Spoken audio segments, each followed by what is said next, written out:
this afternoon here. How many of you have had a chance to actually read the World Peace Diet? Some of you, quite a few. Okay, good. So quite a few of you have not. I'd like to, maybe I'll stand up here. Is this better? So I'm going to be doing a little bit of something with the audio-visual in a few minutes with music and with some visuals that we have. But I wanted to, before going into that, talk a little bit about what I think is the most important thing that we can talk about in our society today, which is the great adventure of understanding the ramifications of our food choices. And so essentially, when we look at the predicament that we're in, we see that all of us have been born into a culture that has a fundamental taboo. Is this making too much noise here? Wait a second. It seems to be... All right, is this better, maybe? So the taboo that I'm referring to is the taboo against knowing who you eat. This basic idea that we're not allowed to really look deeply to connect with the fundamental ramifications of our food choices. And one of the things that I've discovered traveling around, Madeline and I as we travel around, is that the ramifications of our food choices basically have outer and inner dimensions. The outer dimensions are the violence towards the earth, the violence towards our culture. The inner ramifications are the violence towards us and the violence at the spiritual and emotional levels. So what I'd like to do this afternoon is talk a little bit about the fundamental essence of our culture, which is the fact that every day we are killing roughly 75 million animals a day for food. That's the basic bottom line that we can't escape. And we live in a culture where that's not seen as being a big deal. It's seen as being routine, it's something we do relentlessly, and because of that, we are all taught to do that. So what I'd like to do is go ahead and move over to the piano and play a piece of music that's called The Mousepiece, and that's going to be along with some visuals, and get a sense a little bit of the beings that we're talking about here, the animals, the non-human animals that we share this planet with.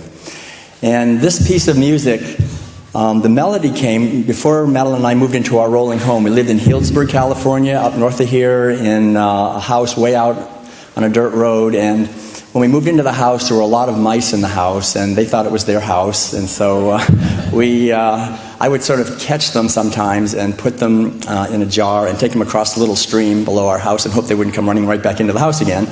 And one day I had a mouse on the piano, and I was looking at her, and I just started playing, and this melody emerged, and it was such a beautiful melody that I wrote it down. I'd like to share it with you now. And to me, it represents this basic truth that all the animals of this planet are beings. They're individual beings with, I think, a yearning to live their lives. They have interests.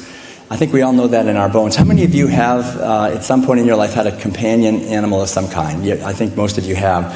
And so you know that these beings have interests and they have feelings. And I think if we look deeply into any living being, we will see a being that has feelings, and that really I think we're called to look with eyes that see beings when we see beings, rather than seeing things when we see beings. And that's the essential heart and soul, I think, of what veganism is all about. It's basically a mentality of radical inclusion, of including all living beings within the sphere of our kindness and compassion. So if we're all set here, I think we are, I will just go to the piano and play this melody. We call it the Mousepiece. And then while that's playing, there's going to be about a 6-minute long series of images, and they're basically of animals celebrating their lives. It's about a minute and a half in, though. There'll be, I would say, less than a minute, showing a little bit of what we humans do to animals routinely. So I hope that you'll keep your eyes open and see it. It could be a lot more graphic than it is. It's not really that bad. But if you, just in a sense, to honor the animals and what they have to go through. And then after that, it's all, again, animals celebrating their lives. So I'm just giving you a little forewarning about that. So here we go. We'll begin. If you can push the little button, the space bar. Pardon me? Is it before or when you hit your first note? When I hit the first note, it's probably good. Oh, and maybe, can we turn the lights down for this, I wonder, if that's possible? I think it would be a lot... Uh-oh. Wait a second. Are we ready to go? Yeah, basically just press the space bar on the computer when that's up, and it should... But if we can turn the lights down, that would be better, I think, too. You ready? Okay.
Thank you. I'm going to try to do this a different way here. I think if this works. You can turn that on. Okay. All right. Can you hear me okay? Thank you. So, as you can see, perhaps I'll get a little bit of a feeling there. To me, the whole underlying dilemma of our culture is that we see beings as things. We have learned basically to reduce beings to things. And I think a couple of things that are really important to remember.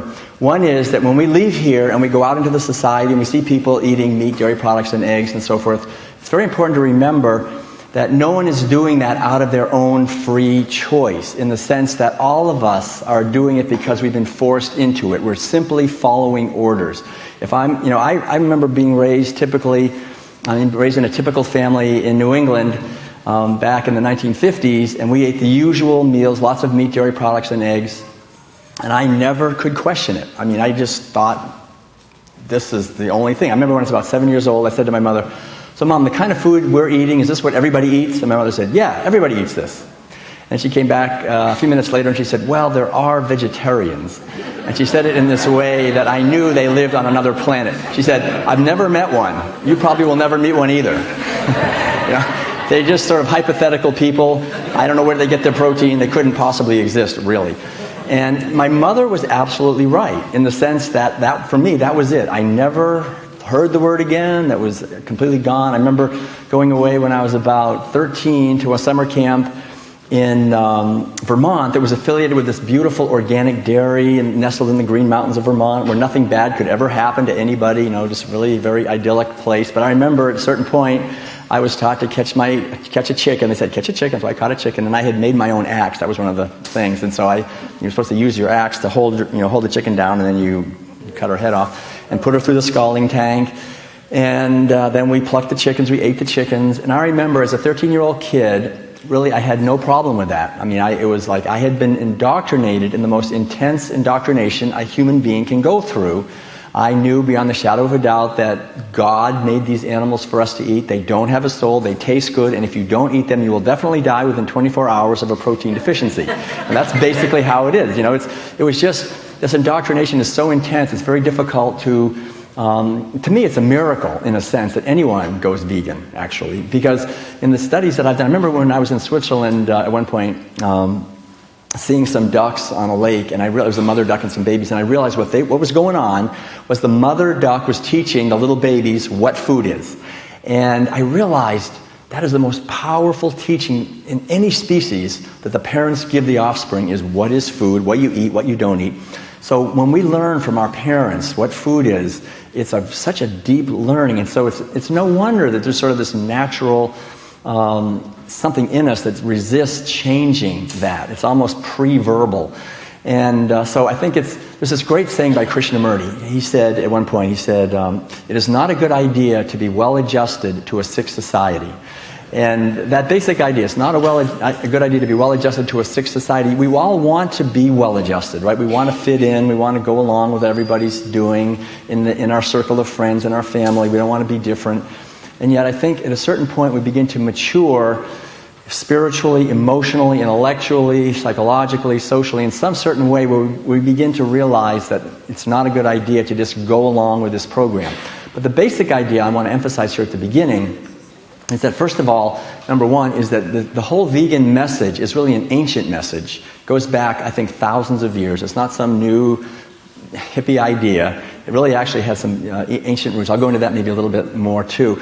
Also, that it's essentially an enormously positive message. The whole thing here that I think if we're working on understanding what veganism is all about is that it's about a positive, benevolent social transformation that's good for everyone.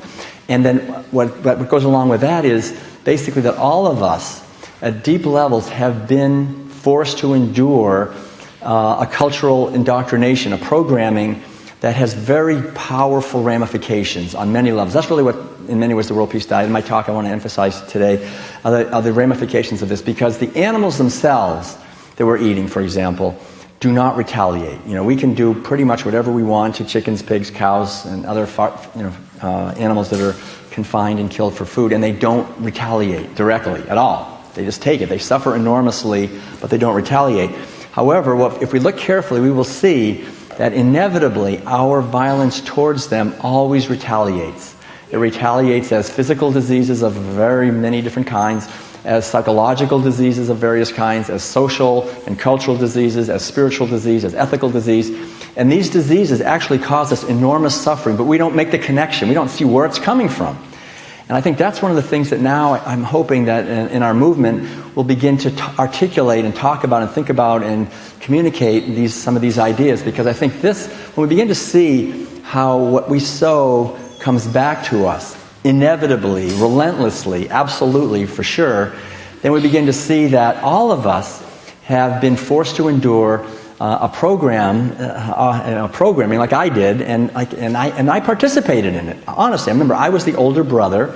I remember my little sister. I was maybe 7 or something, and she was maybe 1 or 2. She was sitting in her high chair. She had food all over her face, and I was feeding her. My mother said, "Feed your little sister," so I was doing that.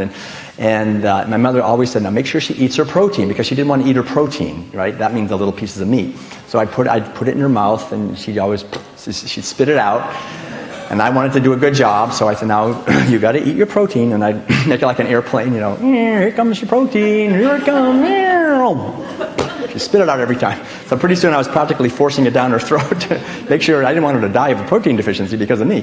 So I realized, actually, now looking back on it, I think, oh my gosh, what I did. And so I have to tell you, I'm very, very happy at a really, I think, very deep level that my little sister is now a vegan. And it's so great. And thank you. The World Peace Diet got her. But actually, not only that, her daughter is a vegan, and her grandson is a vegan, and my mother is a vegan too. So we got some kind of 4 generations going now. So that's really good. So it is possible. But the point I'm making is that really when we see people who are involved in eating meat and dairy and so forth, to realize that we've all been injected with that program. It's almost like, remember the movie The Matrix? It's been a long time since I've seen it. I'll have to see it again. But in the beginning, Neo gets captured by these sort of negative forces, and they sort of inject into his body some kind of a bug or something, and then his allies kind of rescue him, and one of the first things they do is they get that out of him. And I think that's the situation. All of us growing up in this culture have been injected with a toxic program, and it's been injected into us basically by our meals. That's the primary way. And it's not just an outer level program, it's a really deep psychological, emotional, kind of an archetypal mythic almost level program that is not in our best interest. And so it's very important for us, I think, to understand the deep structure of what's been going on in our culture for the last 8,000 or 10,000 years with this whole thing. And basically, for example, just to see the power of food. Anthropologists understand that if you want to understand any culture well and deeply, you look at their food, because food is the most powerful ritual in any culture. It's the primary way that any culture transmits its values and norms and so forth from generation to generation. It's through the meal rituals, because that's our most intimate connection with nature, with animals, with other people, with God, the universe, the whole thing. When people eat together, and what they eat and how they eat, that is basically the underlying assumptions of any culture. So, if we are serious as human beings, and I think we all are, about living an authentic life, if I want to live a life of authenticity and meaning, then it's very important for me to understand myself. And if I want to understand myself, I must understand the culture, the program of the culture that I was born into. And if we want to understand that, we have to understand the culture's food program, because that's really the heart and soul of the whole program. And I think we will find as we do that this is the great adventure. This is the greatest adventure of self-discovery, self-transformation, self-liberation, and cultural transformation and cultural liberation that there is, because food is our most powerful connection. And what you're seeing here actually, and what we see when we see other people, what you're seeing is apples and broccoli talking to you, right? This is what makes this physical body, so we know this is very powerful. Every culture understands this. But we live in a culture where we don't think about our food. We don't want to think about it. We don't want to go too deep in that. We eat while we're driving the car, while we're having a business meeting, while we're watching TV. It's sort of something we just do, in a lot of ways, very mindlessly. So what we're talking about is bringing mindfulness, bringing awareness and consciousness to the food and the meals, and not only sort of what we're eating, but what it took to get to us, what it actually took. So how many, I'm sure all of you, right, how many of you have actually looked behind the curtain of our culture's food system? I'm sure most of you, if you've come in here, right, how many of you would rather not look behind such a curtain? A few of you. I don't blame you if you don't. How many of you never raise your hands no matter what? A few of you. Quite a few, I think. But, it's kind of like that, in The Wizard of Oz when he says, pay no attention to the man behind the curtain.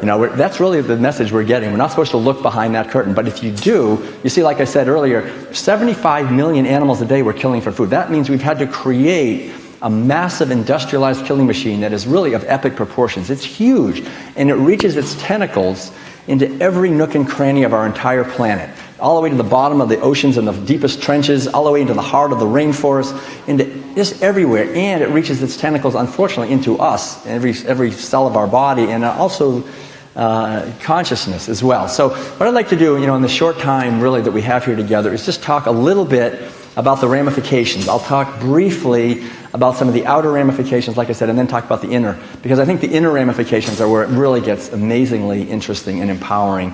Outer ramifications, a lot of you know about these things already, but I'll just say very briefly. Environmentally, for example, what killing 75 million animals a day for food, what does we have to do to our planet?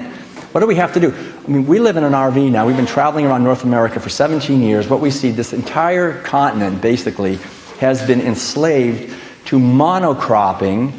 Monocropping is where you take an area of land and you don't let anything grow there except one species of genetically engineered corn and soybeans. This is not to feed human beings. This is to feed imprisoned pigs, cows, chickens, ducks, and surprisingly, factory farmed fish eat huge amounts of GMO corn and soybeans and alfalfa and wheat and other, but primarily these two crops. And so what that is a whole war against nature. And again, I don't have time to go into it, but the net results of that are a huge amount of pollution of water. It takes an enormous amount of water to irrigate the crops. And we know, I think, more and more that water is becoming the new oil. I mean, there's really serious problems about overusing water.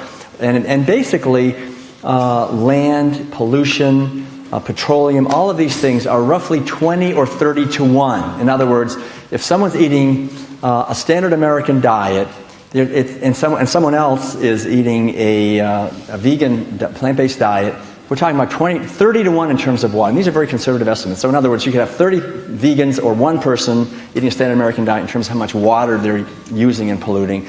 About 20 to 1 in terms of petroleum and land and so forth. So just to be aware that if we want to just reduce our environmental footprint, the best thing we can do by far is to move toward a plant-based diet. Organic, of course, would be the best. And unprocessed is like the greatest, or minimally processed. So the basic fact is that animals are extremely inefficient at converting grain to so-called food.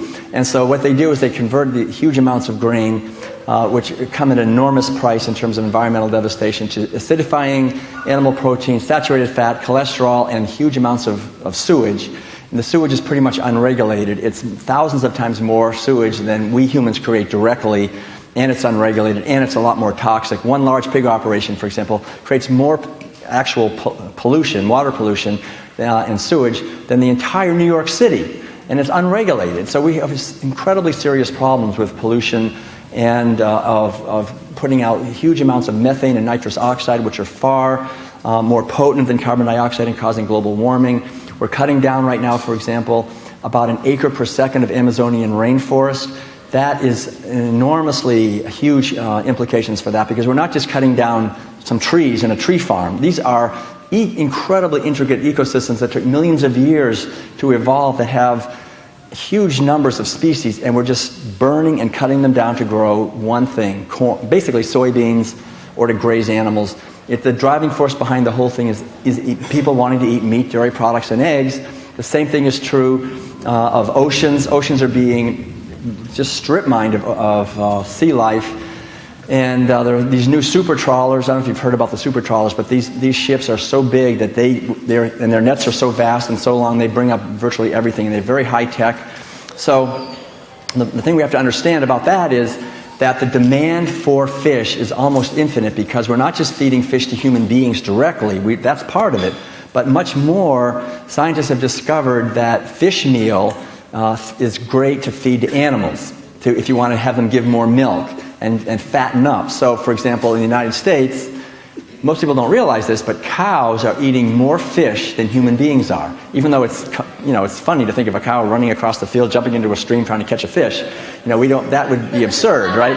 But they're eating huge amounts of fish, to fatten them up and make them give more milk. And the same thing is true with all the animals. They're all forced. These are basically animals that would not eat meat, pigs and chickens and so forth. They're eating each other. Pigs are eating cows, and cows are eating pigs, and chickens and chicken manure is being fed, and then dogs and cats that are euthanized, roadkill. It all gets cooked and ground up, and it's called enriching the feed.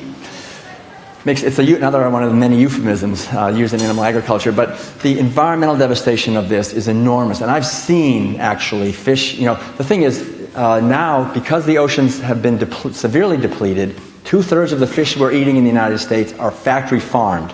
And factory farm fishing is even much worse, in a way, one thing is destroying so there's no fish left. They're factory farming tuna fish now. Salmon, of course. These are animals that would swim thousands of miles, up to 50 or even 60 miles an hour, and they're kept in cages their entire lives. I won't even go into the incredible cruelty of that, but the environmental devastation of that, where you have all this feces and antibiotics and chemicals and pesticides just wiping out the lobsters and other animals that are trying to live in the area. So we see this, and I've seen actually factory farm fish operations on the onshore ones, where there are these huge swimming pools. And I remember looking and just thinking it's just black water, and then realizing that they're filled with fish. Actually, all these fish in there, and they're just swimming like this. They can barely move, and the water's black because it's just filled with their feces, and they're just dumping in antibiotics and different kinds of hormones to try to keep the animals alive long enough to kill them in very violent ways. And people are being told by the mass media that somehow fish is a health food, right? When it's far from that, as we all know. So essentially, that's it. I can go on and on here, but environmentally, the devastation is enormous. We're losing about 200,000 species a year to extinction. It's an attack on the genetic diversity of our planet, and the driving force behind that is people eating meat and dairy products and eggs, because that's what's cutting down the rainforest, what's destroying the oceans, what's causing other beings to lose their habitat. And so as we saw these animals, they're celebrating their lives. They want to live their lives, but they can't. With human beings on this planet, we are taking over their land. In fact, biologists say, this is an interesting thing to me, biologists estimate that if you go back 8,000 to 10,000 years, right before we started the herding of animals, owning animals as property for food, the biomass of human beings, in other words, the physical weight of human beings on the planet, was 1%, and the biomass of all the free-living animals was 99%. Okay, so we were 1%, they were 99%. Today, only a mere 8,000 or 10,000 years later, the estimate is that the biomass of human beings and the animals that we own as property is now 98% of the biomass, and wild animals are 2%. In other words, they've gone from 99% to 2%. We've basically stolen the land, the habitat from them, and they're going into extinction. And when we crush the viability of oceans and ecosystems, we have to realize we are not doing something very smart for ourselves or for future generations or for any of us. We're all interconnected. The basic teaching in veganism is of the interconnectedness of all life, that we're all in this together, and that all life is sacred, and that whatever we would most want for ourselves, to give that to others. This is the basic spiritual teaching of all the religions.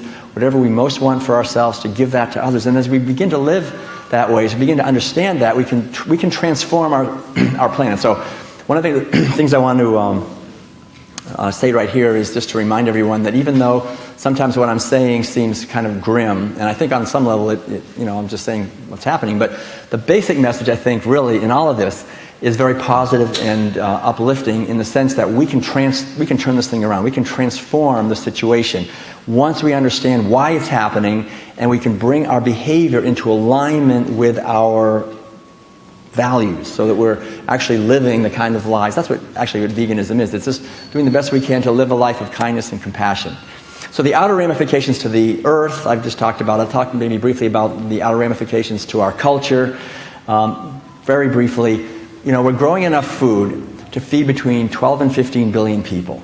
Nobody argues that. We're growing plenty of food to feed everyone if people would just eat the foods directly, the grains and legumes and vegetables and everything we're growing. But most of this, huge amounts of this is going to animals who are unfortunately just stuck away in these stinking sheds where they never see the light of day, and then they're killed, and then we eat their flesh or we eat their secretions while people are starving. So even though we only have 7 billion people, we have roughly 1 billion people who are chronically starving because they cannot get enough to eat, because the people on the other side of the bell curve, the wealthiest billion people, we are also actually suffering enormously from diseases that come from converting huge amounts of grain into saturated fat, cholesterol, and acidifying animal protein. And so we have the diseases that come from that, like especially cancer, heart disease, breast cancer, colon cancer, prostate cancer, diverticulitis, liver disease, kidney disease, diabetes, obesity, osteoporosis.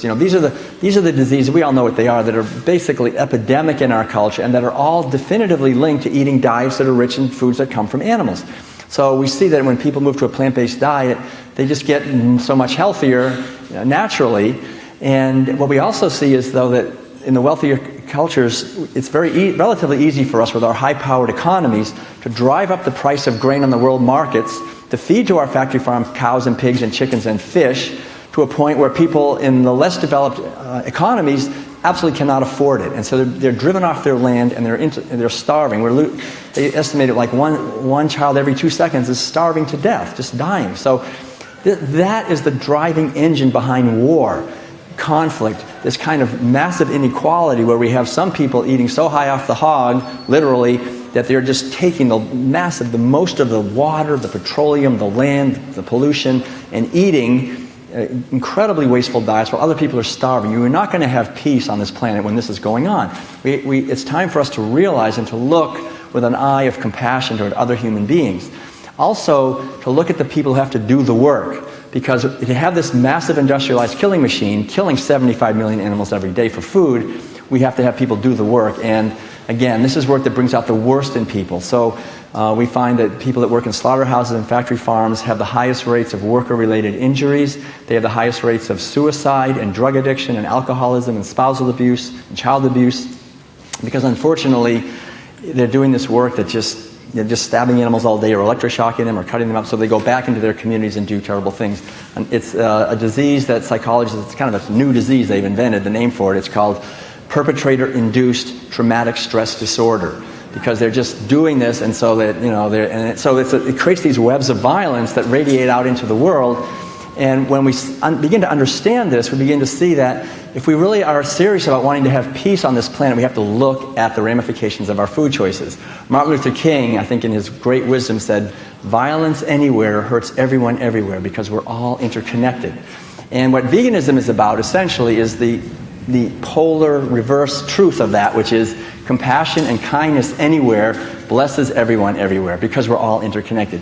Each one of us, every day we sit down, we eat, we live, we have a choice that we can make, and we can have a life that sends out blessings, or we can take out our wallets and vote, and the system will respond to our votes. Our votes with our dollars, our votes with our words, what we order in a restaurant, what we pay for, what we talk about, and so forth, have massive ramifications. So again, the beauty of the message here, for me, is that we absolutely can transform our culture. We're not some kind of species that is fundamentally flawed. We're always going to have fighting and domination and war and competition and so forth. We're born into a culture essentially with an obsolete food orientation in many ways, that we're programmed by this. So I want to talk about that actually right now. I've talked so far about the outer ramifications. The inner ramifications, I think, is where it gets really interesting.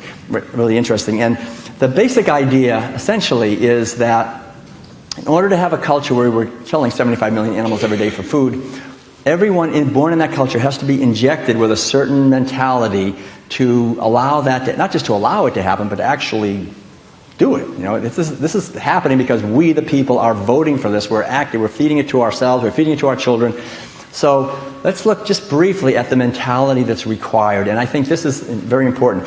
So number one, it's a mentality of reductionism and of commodification of life. We're essentially, as kids growing up here, we're taught to look with eyes. When we see a being, especially certain beings, you know the ones, pigs, cows, and chickens, we do not see a being. We see commodities. We reduce them. We just reduce their status to just being things. We sell them on the Chicago exchange like bags of cement or something. They're just things. You just sell pork bellies. It's just objects. So we learn not to see a pig as a being who loves her babies and wants to nurture them and care for them, who has intelligence and feelings and a purpose. We steal all of that. We steal her purpose. We steal her time. We steal her babies. We steal her life. We steal everything. She's nothing. We just take everything. So we learn at a very deep level, not just by witnessing adults eating the flesh and secretions of animals, but they make us do it too. Like I did my little sister. You eat this meat. We're forced into it. So we learn to adopt the mentality that goes along with it, and it's essentially a mentality of reductionism, of commodification, of exclusion. The subtext of every meal essentially is that certain beings are just excluded from the sphere of our compassion. We practice this exclusion all the time. We've just practiced, so we become very good at it. It's also a mentality of disconnectedness. We learn early on to disconnect the reality that's on our plate from the reality that took to get it onto our plate, and we also learn essentially privilege and elitism, because, again, when you think about our meals, what's really going on there at a subtext level, at the deep level, is the message that certain beings are inherently superior, other beings are inherently inferior. And it is the right of the superior beings to dominate and exploit and oppress and use the inferior beings. There's this mentality of entitlement. We're the ones, they're nothing. And we see sociologists saying very strongly that we have a really serious problem in our culture of, as we all know, of economic inequality, of class inequality, of this whole the suffering where some people have so much they don't know what to do with it, and other people just can hardly get enough to eat.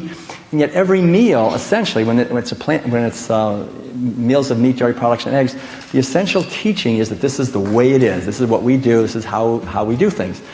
And so the other main dimension of this that I'd like to emphasize is that it is also, at a very powerful level, besides all these things, it's also a mentality of the repression and domination and exploitation of the feminine principle, of the feminine. Because from the very beginning of animal agriculture, it's been about men dominating female animals. Not just female animals, but specifically female reproductive organs and female reproductive cycles, of inseminating these female animals against their will and maximizing the amount of production they could get, stealing their babies, inseminating them again, stealing their milk, stealing their eggs, stealing everything. And so that has forced our culture, obviously, to repress what I refer to in the World Peace Diet as Sophia. Sophia is the Greek goddess of wisdom. And I think we all know this in our bones, that all of us, whether we're men or women, we have within ourselves what archetypally is referred to as the sacred feminine, which is simply like the yearning of a mother to protect her baby. It's so powerful. The yearning that we have to protect our earth, to celebrate our lives on this beautiful planet, and to create structures of kindness and of cooperation, and again, that allow us to live our lives creatively and celebrate our lives.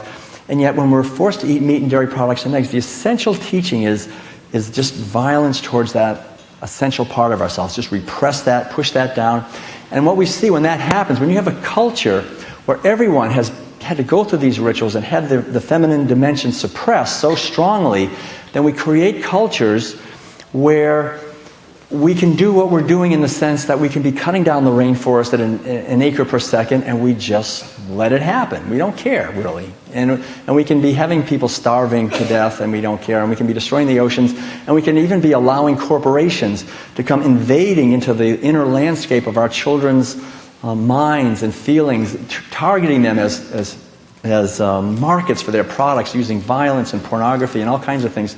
And we just, when Sophia is repressed, we allow that to happen. So I think what we're seeing with the vegan movement is a resurrection of Sophia. It's our natural wisdom and compassion that is inherent in us, rising up in opposition, in a sense, to this infliction of violence through the meals that we're all forced to participate in, and that are devastating the ecosystems, that are devastating the cultural landscape, and really concentrating huge amounts of wealth in the hands of very few, while the people, animals, future generations, the ecosystems really suffer enormously from all of this. And so I think to understand, as I was saying, that the ramifications, whatever we sow, we will reap. And there's actually a chapter in the World Peace Diet, or sub-chapter, that kind of goes into this. I'll mention it maybe right now, because I think it's interesting to see this, that all of the problems that we're talking about in general, that we hear about the different health problems, cultural problems, all of them we are actually inflicting on animals, and then they come boomeranging back. And it's fascinating to see the different physical diseases. Obesity, for example, is a huge epidemic. You just look at the graphs; it's just been going up and up and up and up. And the scientists say there's no end in sight. I was reading just the other day, by 2040, 3/4 of the American people will be obese, or some incredible thing. But what are we doing to animals? They are sold by the pound, so we're sowing the seeds of this. We have our scientists working very hard, developing all kinds of ways of hyper-confinement, of feeding, of breeding, of lighting schedules, all these things to just, for one thing, to fatten them up as fast as possible. And chickens are getting so fast, they're 39 days now, from the time they come out of the egg to the time they're killed, they're fattened up. So we're sowing the seeds on a massive level of obesity on these animals, and we find we have this obesity epidemic. And the same thing with osteoporosis. We see that, in fact, slaughterhouse workers say that dairy cows have such severe osteoporosis that they can break their bones in their bare hands after they slaughter them. How do dairy cows get such severe osteoporosis? Well, the reason they do is because we force them to overproduce milk, and there's a lot of calcium in milk. There's a lot of calcium in eggshells, too. So hens also suffer from severe osteoporosis. In fact, all the animals do, because they're hyper-confined, they can't move. So we're just inflicting osteoporosis on billions of animals in the harshest treatment, and we find we're getting osteoporosis. And we find the same thing with cancers and all the diseases that we're having physical, we're inflicting on animals. This overuse of antibiotics, have you heard about that? Now it's up to like 80-90% of the antibiotics are being used on animals, and the new strains of bacteria are so powerful now because of this that antibiotics don't even work anymore. Because this is a direct result. So we see that. We see I think the social dilemmas that we're having. Sociologists talk about the fact, for example, that we have a severe problem with the breakdown of the family. What are we doing to animals for food? They're not allowed to have any families. They would love, they live for families. Their whole thing is relationships. And yet we don't allow that. We destroy their families. Everyone is just given a number, and they become lone units of production in a heartless economic system. And we find more and more people going, I feel like a lone unit of production in a heartless economic system.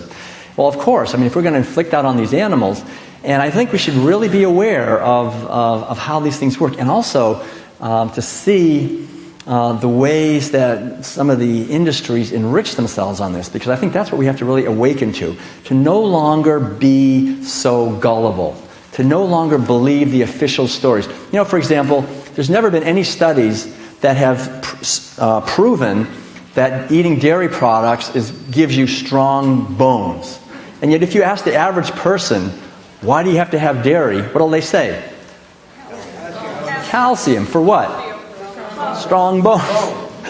Right. And if you look at any graph of, and then if you actually see, there's never been any study, because there's no study that says that, because it doesn't work. It just doesn't work. And yet there are countless studies, actually, many studies that positively link high dairy consumption with weak bones, osteoporosis, broken hips, all this stuff.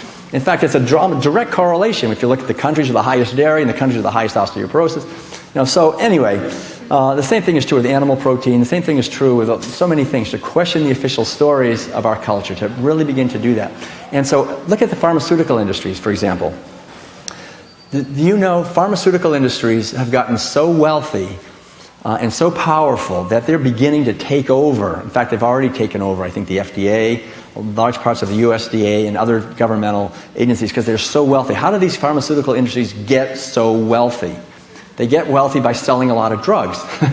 All right. So there's three main markets. And two of these three main markets are kind of surprising. One of them is pretty obvious. Now, the first surprising one, I think most people don't think of, is there's a huge market, hundreds of billions of dollars in sales to animals, factory farmed animals. They are, literally there's over 10,000 different drugs, hormones, antibiotics, chemicals of various kinds that the drug producers sell that are injected and mixed into the feed and all kinds of things to these poor animals. They have no choice. It's mandatory vaccination for them. So there's this huge market there. Then, number two, the second one is people then eat the flesh of those animals, eat the dairy, the secretions of these animals. They're loaded with drugs, residues. I mean, it's very dangerous to be doing this. Plus, a lot of this, of course, ends up in the water as well.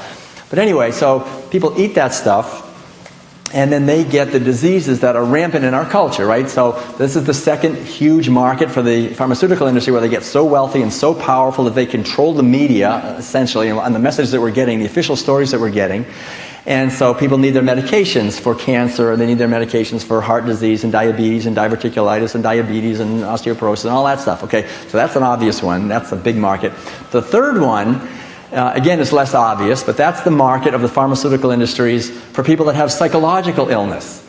And think about it. I mean, what's happening? So these are people who need medications for depression and insomnia and pain management, anxiety, all kinds of just problems, mental problems.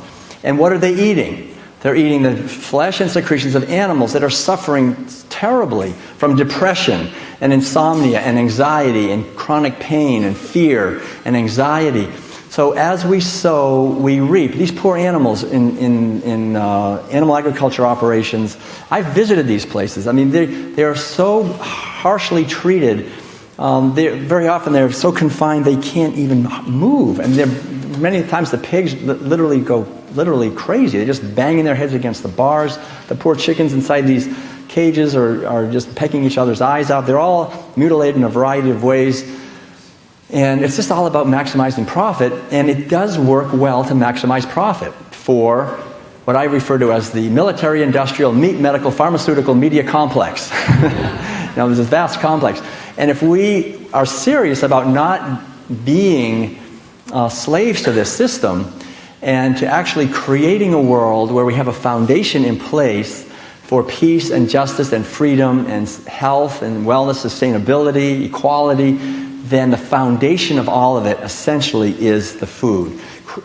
Moving to plant-based diets that I think also it's very helpful if they're organic. I think we need to get away from all this chemical agriculture, and also eating minimally processed foods that are, for the most part, whole foods, and local, I think, is really good. I mean, grow your own food. As we begin to change our food, then we'll have the possibility of changing our culture. If we don't do that, I mean, if we don't change our food, if we think we can keep eating meat, dairy products, and eggs, and have a culture, what's that mean, 3 minutes? 2 minutes? 1 minute? Oh my God, where'd the time go? I can't believe it. All right, so I'm sorry, I have so much more to say. But basically, I'll wrap it up here. Basically, if we want to have a society of peace and freedom and justice and equality, and still eat ice cream cones and eggnog and hamburgers and cheeseburgers and so forth, then we are completely deluded, obviously. That really the foundation of peace really, for our world is for us to give what we would like to have ourselves. And the animals whose welfare we hold in our hands, as Jesus said, blessed are the merciful, for they shall obtain mercy.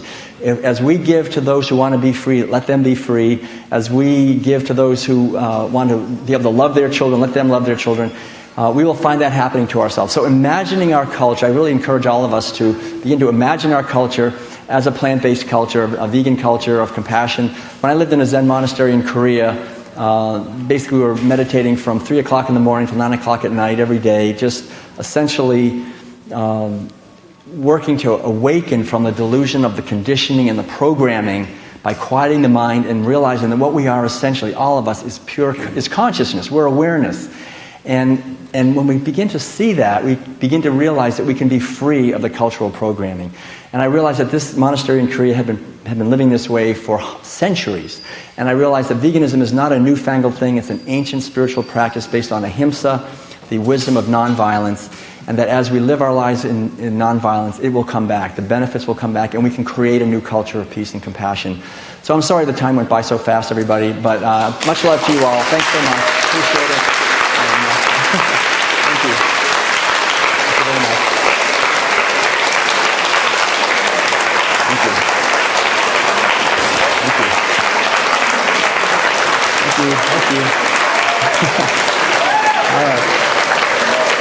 Bless you all. You can make a change. You can do it.